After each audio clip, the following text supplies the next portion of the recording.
यमलोक में आज का माहौल बड़ा ही रिलैक्स था।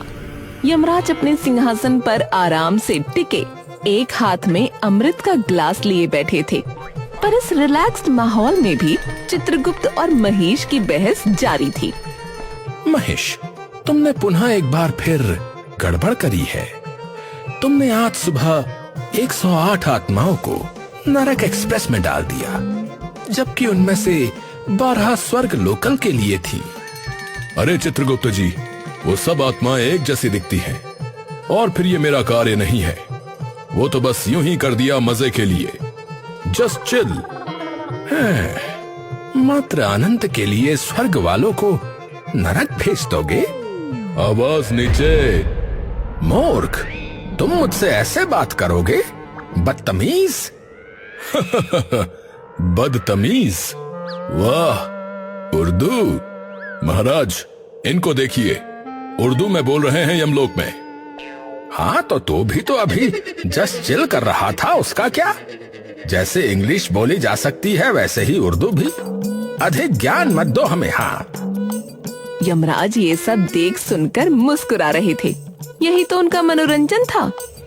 अरे महेश, क्यों परेशान करते हो चित्रगुप्त जी को? शरारती कहीं के। अरे महाराज, इनसे तो हमारा रिश्ता ही छेड़छाड़ वाला है।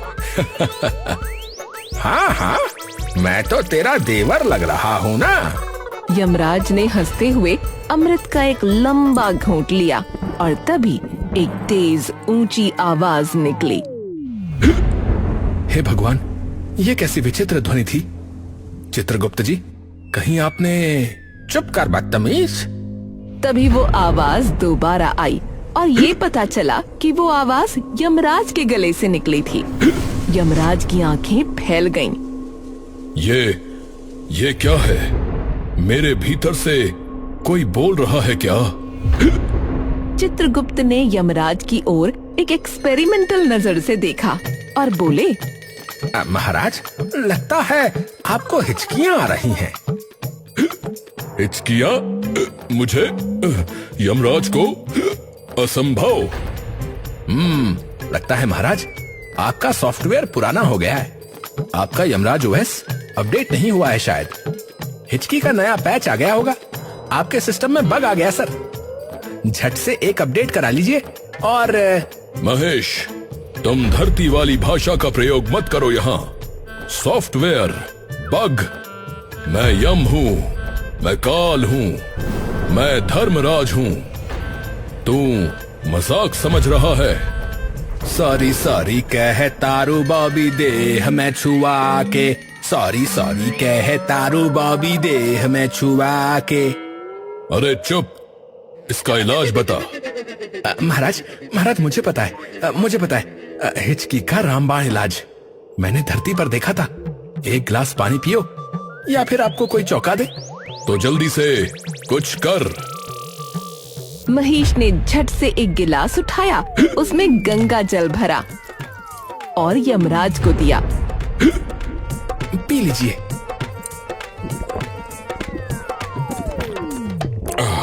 पी लिया, परंतु कुछ नहीं हुआ। जल्दी रोको इसे। कोई बात नहीं, अब दूसरा तरीका। महेश ने जोर से सांस ली और अपने फेफड़ों की पूरी शक्ति से चिल्लाया। पूरा यमलोक हिल गया। चित्रगुप्त के कानों से हल्का सा धुआं निकलने लगा और हिचकी की स्पीड और बढ़ गई। अरे मेरी हिचकी पहले से दुगनी हो गई और तूने मेरे कान का पर्दा ही फाड़ दिया है, वो अलग। लेकिन धरती पर तो इसी तरह ठीक होते हैं लोग। महाराज धरतीवासी नहीं है गधे। मैं गधा नहीं, भैंसा हूँ। अच्छा, पर भैंसा कहो तब भी बुरा मान जाता है। भैंसे? अरे चुप करो तुम दोनों और इस हिचकी का कुछ करो। महाराज, मैंने धरती के वैदिक ग्रंथों में पढ़ा था। एक बहुत प्रचलित मान्यता है। लोग कहते हैं कि हिचकियां इसलिए आती हैं क्योंकि कोई आपको स्मरण कर रहा होता है। स्मरण? मुझे? कोई? अरे चित्रगुप्त, तुम भी कैसी बात करते हो? मुझसे तो सारा ब्रह्मांड डरता है। मेरा नाम सुनकर लोग कांपते हैं। मुझे कोई याद क्यों करेगा? लेकिन महाराज, क्या पता कोई कर रहा हो? तो क्या मैं सस्ते हिंदी सीरियल का हीरो हूँ जिसे कोई लड़की याद कर रही हो? अरे महाराज, हो सकता है किसी बुढ़िया माँ ने आपको याद किया हो। हे यमराज, मेरे पति को जल्दी ले आओ, बहुत परेशान करते हैं, ऐसा कुछ। चुप कर महेश। इतने में पीछे से यमदूतों की दबी हंसी सुनाई दी। यमराज ने घूम कर देखा, 2 यमदूत हंस रहे थे। यमराज जी को हिचकी आ रही है, हिचकी। कोई याद कर रहा है उन्हें। क्या है? क्या देख रहे हो? अपने अपने काम पर जाओ। नरक के तवे ठंडे हो रहे होंगे, जाओ आग लगाओ। यमदूत भागे। तभी चित्रगुप्त के पास एक सूचना आई। महाराज, एक सूचना है, स्वर्ग से अप्सरा रंभिका जी का आगमन हो रहा है। क्या? रंभिका? अरे मैं उसके सामने ये हालत लेकर नहीं जा सकता। क्यों महाराज, हिचकी तो बड़ी प्यारी लग रही है आपको, बिल्कुल मासूम बच्चे जैसे। रंभिका जी को तो और भी अच्छा लगेगा। तू चुप कर, मैं यम हूँ, मेरी गर्जना से ब्रह्मांड कांपता है, और तू चाहता है मैं ऐसे रंभिका से बात करूं? नमस्ते रंभिका जी, आइए बैठिए। ऐसा तो आप क्या करेंगे महाराज? आपकी बात मानेंगे। हो सकता है अवश्य ही मुझे कोई स्मरण कर रहा हो। चलो महेश, तैयार हो जाओ, हम धरती लोक चल रहे हैं। चलिए चलिए महाराज, I am ever ready.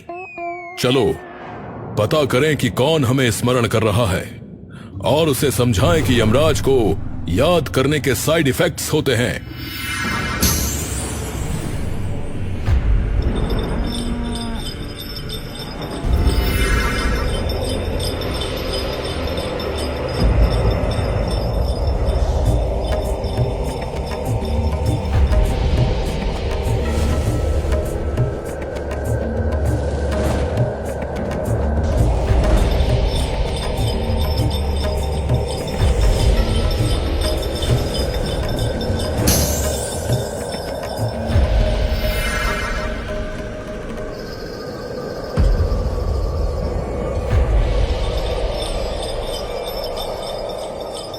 Yamraj और महेश धरती लोक पर पहुंचे। यमराज ने अपनी दिव्य दृष्टि से पता लगाया तो एक राहुल नाम के लड़के की आवाज आई। यमराज जी, कहाँ हो तुम? प्लीज आ जाओ, मुझे ले चलो अपने साथ, मैं और नहीं जी सकता, प्लीज प्लीज। ये ध्वनि, महेश, ये लड़का सच में मुझे स्मरण कर रहा है। असंभोग, मेरा मतलब असंभव। यमराज ने फौरन दिव्य दृष्टि से ये बात चित्रगुप्त को बताई। चित्रगुप्त, मिल गया याद करने वाला लड़का है, नाम राहुल, बार बार मुझे पुकार रहा है, कह रहा है मैं मरना चाहता हूँ। महाराज, मैं फाइल चेक कर रहा हूँ। राहुल राहुल राहुल, हाँ मिल गया, राहुल कुमार महाराज। इसका समय अभी नहीं आया है, ये बुढ़ापे में मरेगा। तो ये मुझे क्यों बुला रहा है? आपको पता लगाना पड़ेगा। पता तो लगाना पड़ेगा, चलो महेश इसके पास चलते हैं। इसी रूप में? नहीं तो जाओ दुल्हा बनकर आ जाओ, चल सीधे। यमराज और महेश राहुल के पास पहुंचे। राहुल तो एकदम खुश हो गया। Yamraj ji, oh my God Yamraj ji, आप आ ही गए, मैं जानता था आप आओगे, मैंने बहुत याद किया आपको। चलिए चलिए, मुझे ले चलिए अपने साथ। रुक बेटा रुक, मैं तुझे लेने नहीं आया हूँ। क्या? तो फिर क्यों आए? मैं तो समझा मेरी प्रार्थना सुन ली आपने।